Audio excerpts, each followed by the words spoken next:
வரலாற்று சிறப்புமிக்க நல்லூர் கந்தசுவாமி கோவிலின் சூரன் போர் நிகழ்வு சிறப்பாக நடந்தேறியது. யாழ்ப்பாணத்தில் சட்டவிரோதமாக சொத்துக்கள் குவித்த 11 பேருக்கு எதிராக வழக்கு தாக்கல், மேலும் பலருக்கு பலை வீச்சு. வடக்கு மாகாண சிரேஷ்ட பிரதி போலீஸ் மா அதிபர் தெரிவிப்பு. அஸ்விஸ்ம திட்டத்திற்கு தகுதியான நபர்களை தேர்ந்தெடுப்பது அவசியம், உலக வங்கியின் வலியுறுத்தல். கிளிநொச்சி தர்மபுரம் போலீஸ் பிரிவிற்குட்பட்ட பகுதியில் 10 கிராம் ஐஸ் போதைப் பொருளுடன் பெண் உட்பட 2 கைது. கிண்ணியாவுக்கும் குறிஞ்சாக்கணிக்கும் இடையிலான படகு பாதை சேவை உத்தியோகபூர்வமாக ஆரம்பம். மோட்டார் சைக்கிள் பந்தயங்களில் பங்கேற்ற 8 மோட்டார் சைக்கிள்களுடன் 8 சாரதிகள் கைது. கொட்டாவ பகுதியில் சம்பவம்.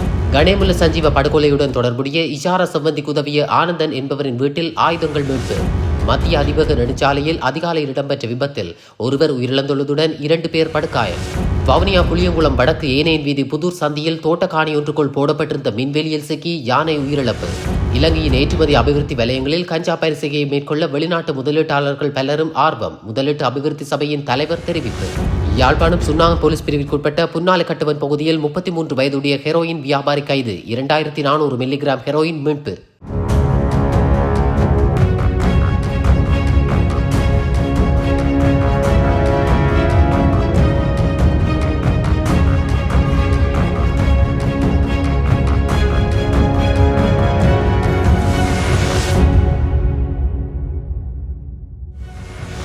யாழ்ப்பாணத்தில் சட்டவிரோதமாக சொத்துக்கள் குவித்த 11 பேருக்கு எதிராக வழக்கு தாக்கல் செய்யப்பட்டுள்ளதாக வடக்கு மாகாண சிரேஷ்ட போலீஸ் மா அதிபர் திலக் தனபால தெரிவித்துள்ளார். யாழ்ப்பாணம் தலைமை போலீஸ் காரியாலய கேட்போர் கூடத்தில் நடைபெற்ற விழிப்புணர்வு நிகழ்வின் பின்னர் ஊடகங்களுக்கு கருத்து தெரிவிக்கும் போதே அவர் இவ்வாறு தெரிவித்துள்ளார்.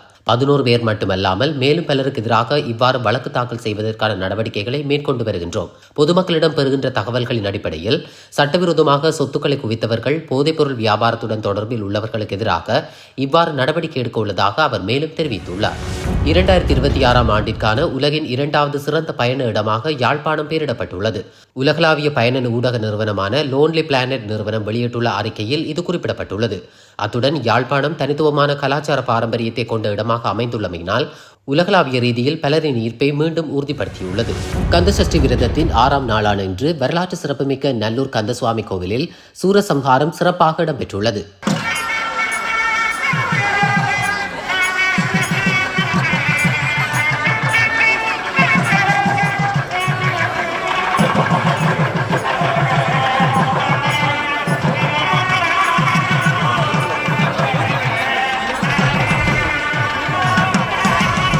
அஸ்விசும சமூக பாதுகாப்பு திட்டத்திற்கு தகுதியான நபர்களை தேர்ந்தெடுக்கும் போது புதுப்பிக்கப்பட்ட மற்றும் துல்லியமான தரவு கட்டமைப்பு அவசியம் என உலக வங்கியின் பிரதிநிதிகள் வலியுறுத்தியுள்ளனர். அத்துடன் இதற்கு தேவையான தொழில்நுட்ப மற்றும் சர்வதேச அனுபவத்தை வழங்க தயாராக இருப்பதாகவும் அவர்கள் தெரிவித்துள்ளனர். பொருளாதார அபிவிருத்தி குழுவின் உறுப்பினர்கள், பாராளுமன்ற உறுப்பினர்கள், உலக வங்கியின் பிரதிநிதிகள், நிதி திட்டமிடல் மற்றும் பொருளாதார அபிவிருத்தி அமைச்சின் அதிகாரிகள் கடந்த 22ஆம் தேதி பாராளுமன்றத்தில் நடைபெற்ற கூட்டத்திலேயே அஸ்விசும திட்டம் குறித்து இவ்வாறு தெரிவிக்கப்பட்டுள்ளது. சமூக பாதுகாப்புக்கான தளத்தை உருவாக்குவதன் மூலம் உண்மையிலேயே வறுமை கோட்டின் கீழ் உள்ளவர்கள் மற்றும் பாதிக்கப்படக்கூடிய தனிநபர்கள் குடும்பங்களை அடையாளம் காண முடியும் என உலக வங்கியின் பிரதிநிதிகள் குறிப்பிட்டுள்ளனர். கிளிநொச்சி தர்மபுரம் போலீஸ் பிரிவிற்குட்பட்ட பகுதியில் 10 கிராம் ஐஸ் போதைப் பொருளுடன் 2 கைது செய்யப்பட்டுள்ளதாக போலீசார் தெரிவித்துள்ளனர். தர்மபுரம் போலீஸ் பிரிவிற்குட்பட்ட புன்னை நீராவி கிராம அலுவலர் பிரிவில் அதிகாலை தர்மபுரம் போலீசார் மற்றும் விமானப்படையினர் இணைந்து சட்டவிரோத போதைப் பொருள் ஒழிப்பு நடவடிக்கையில் ஈடுபட்டுள்ளனர். இதன்போது மோப்ப நாயை வைத்து பல வீடுகள் சோதனை செய்யப்பட்டுள்ளது. இதன்போது சட்டவிரோத கசிப்பு 40 லிட்டருடன் சந்தேக நபர் ஒருவர் கைது செய்யப்பட்டுள்ளார். அத்துடன் அதே பகுதியில் 5 கிராம் 50 மில்லிகிராம் ஐஸ் போதைப் பொருளுடன் பெண் ஒருவரும், 5 கிராம் 100 மில்லி ஐஸ் போதைப் பொருளுடன் ஆண் ஒருவரும் கைது செய்யப்பட்டுள்ளனர். கிண்ணியாவுக்கும் குறிஞ்சாக்கணிக்கும் இடையிலான படகு பாதை சேவை உத்தியோகபூர்வமாக ஆரம்பிக்கப்பட்டுள்ளது. வெளிவிவகார மற்றும் வெளிநாட்டு வேலைவாய்ப்புகள் பிரதி அமைச்சர் அருண் ஹேமச்சந்திரா இந்த சேவையை ஆரம்பித்து வைத்துள்ளார். தற்போது குறிஞ்சாக்கணி பால நிர்மாண பணிகள் நடைபெற்று வருவதால் பொதுமக்களின் நன்மை கருதி இந்த படகு சேவை தற்காலிகமாக ஆரம்பிக்கப்பட்டுள்ளது. 2 வருடங்களில் பாலத்தின் முழுமையான கட்டட நிர்மாண வேலைகள் நிறைவடையவுள்ள நிலையில் அதுவரைக்கும் இந்த படகு பாதையில் சேவை செயற்பட உள்ளது. மேலும் பாதுகாப்பற்ற படகு சேவை காரணமாக 2021ஆம் ஆண்டு ஒரு தனியார் படகு ஆற்றில் கவிழ்ந்து 5 மாணவர்கள் உட்பட 8 பேர் உயிரிழந்த துயர சம்பவத்தை தொடர்ந்து பொதுமக்களின் பாதுகாப்பான பயணத்திற்கு முக்கியத்துவம் அளித்து சொகுசு இயந்திர படகு ஒன்று இன்றைய தினம் சேவையில் ஈடுபடுத்தப்பட்டுள்ளது. மோட்டார் சைக்கிள் பந்தயங்களில் பங்கேற்ற 8 மோட்டார் சைக்கிள்களுடன் 8 சாரதிகள் கைது செய்யப்பட்டுள்ளதாக கொட்டாவ போலீசார் தெரிவித்துள்ளனர். கொட்டாவ கொரோனா 280 பேருந்து வழித்தடத்தில் இந்த சம்பவம் இடம்பெற்றுள்ளது.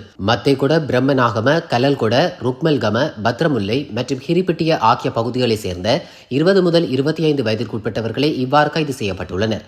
119 அவசர எண்ணின் மூலம் அதிக சத்தம் எழுப்பி பொதுமக்களுக்கு சிரமத்தை ஏற்படுத்தும் வகையில் மோட்டார் சைக்கிள் பந்தயங்கள் நடத்தப்படுவதாக போலீசாருக்கு கிடைத்த தகவலின் அடிப்படையில் மேற்கொள்ளப்பட்ட சோதனையின் போது போட்டியில் பங்கேற்ற 8 மோட்டார் சைக்கிள்கள் தடுத்து நிறுத்தி குறித்த 8 சாரதிகளும் கைது செய்யப்பட்டுள்ளனர்.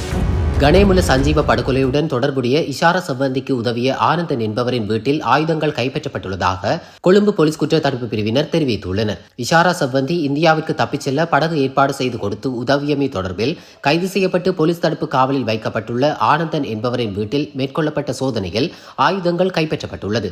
ஆனந்தன் வழங்கிய தகவலுக்கு அமைய யாழ்ப்பாணத்தில் உள்ள அவரது வீட்டில் மேற்கொள்ளப்பட்ட சோதனையில் இந்த துப்பாக்கிகள் மற்றும் தோட்டாக்கள் கைப்பற்றப்பட்டுள்ளன. பிஸ்டல் ரக துப்பாக்கிகள் 2, 9 மீமி ரக தோட்டாக்கள் 6 உள்ளிட்ட ஆயுதங்களே இவ்வாறு கைப்பற்றப்பட்டுள்ளதாக கொழும்பு போலீஸ் குற்றத்தடுப்பு பிரிவினர் தெரிவித்துள்ளனர். மத்திய அதிவேக நெடுஞ்சாலையில் அதிகாலையில் இடம்பெற்ற விபத்தில் ஒருவர் உயிரிழந்துள்ளதுடன் 2 பேர் படுகாயமடைந்துள்ளதாக போலீசார் தெரிவித்துள்ளனர். கார் ஒன்று முன்னால் பயணித்துக் கொண்டிருந்த லொரியுடன் மோதியதில் விபத்து இடம்பெற்றுள்ளதாக போலீஸ் விசாரணையில் தெரியவந்துள்ளது. காயமடைந்தவர்கள் சிகிச்சைகளுக்காக குருநாகல் பொது வைத்தியசாலையில் அனுமதிக்கப்பட்டுள்ளதாக தெரிவிக்கப்பட்டுள்ளது. காரின் சாரதி உறங்கியதால் இந்த விபத்து இடம்பெற்றுள்ளதாக போலீசார் தெரிவித்துள்ளனர். வவுனியா புளியங்குளம் வடக்கு ஏனையன் வீதி புதூர் சந்தியில் தோட்டக்காணி ஒன்றுக்கு போடப்பட்டிருந்த மின்வேலியில் சிக்கி யானை ஒன்று உயிரிழந்துள்ளது. காலை தோட்டத்திற்கு சென்ற விவசாயி யானை ஒன்று இறந்து கிடந்ததை அவதானித்ததை அடுத்து அயலவர்களுக்கும் கனகராயன்குளம் போலீசாருக்கும் தகவலை வழங்கியதை அடுத்து அதிகாரிகள் சம்பவ இடத்திற்கு சென்று பார்வையிட்டுள்ளனர். இலங்கையின் ஏற்றுமதி அபிவிருத்தி வலயங்களில் கஞ்சா பயிற்சியை மேற்கொள்ள வெளிநாட்டு முதலீட்டாளர்கள் பலரும் ஆர்வம் தெரிவித்துள்ளனர். வெளிநாடுகளுக்கு ஏற்றுமதி செய்யும் நோக்கில் கஞ்சா பயிர் செய்கையை மேற்கொள்ள வெளிநாட்டு முதலீட்டாளர்கள் ஆர்வம் கொண்டுள்ளதாக முதலீட்டு அபிவிருத்தி சபையின் தலைவர் மங்கள விஜயசிங்க தெரிவித்துள்ளார். ஹாங்காங் மற்றும் தாய்லாந்து போன்ற நாடுகளைச் சேர்ந்த முதலீட்டாளர்களே பெருமளவில் கஞ்சா பயிர் செய்கை தொடர்பில் ஆர்வம் கொண்டுள்ளனர் என அவர் மேலும் தெரிவித்துள்ளார்.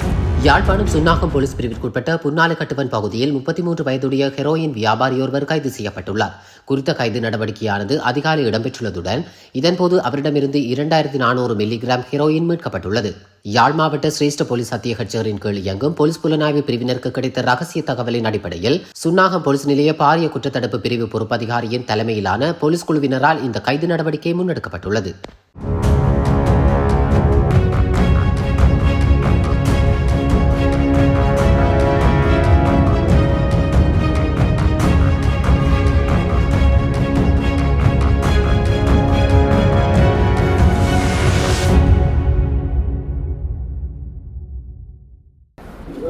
தனியார் காணிகள் பிரிக்கப்பட வேண்டும். அவை நீங்கள் ஜனாதிபதிக்கு தீர்மானத்தில் இருக்கலாம். எங்கள்ட காணிகள் தனியார் காணிகள் உரிமையாக ராணுவ ராணுவம் காடுகள் இருக்கலாம். மக்கள் காணி என்ன மக்கள் காணியில விவசாயம் செய்யும். விவசாயம் செய்வது ஒன்று என்ன ஓடினம் விவசாய நடவடிக்கைக்கு உத்தியோக ராணுவத்துக்கு ஆக்கிரமிக்க வேண்டும். எடுத்துக்கொண்டு என்ன செய்யணும் அந்த காணிகளை விவசாயம் செய்யும். ஆனா அந்த தோட்டக்காரர் என்ன செய்யணும் தோட்டம் செய்ய முடியாம காணி இல்லாமல் இருக்கணும்.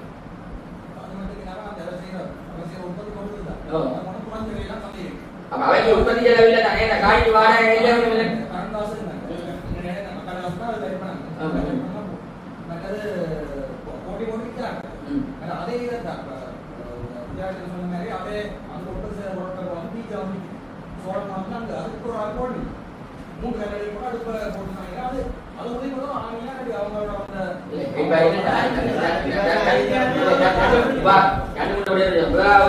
தனியார் காணிகளை உடனடியாக விடுவிக்க வேண்டும். ஜனாதிபதிக்கும் பிரதமர் கடிதத்தை நாங்கள் அனுப்புவோம். நீங்கள் சொன்ன என்சிசி பஸ் கடன்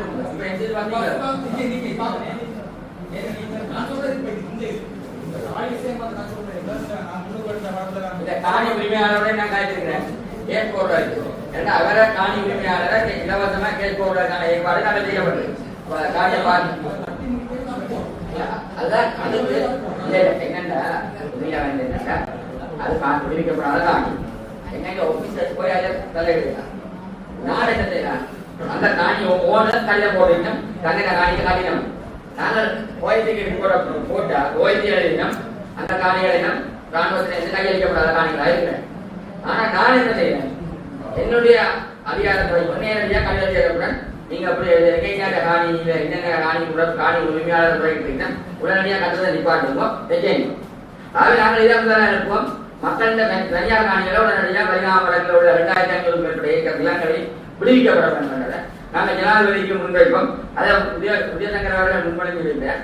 நீங்கள் ஒரு பரிமளிச்சீங்கன்னா சரி அதாவது சரிதானே.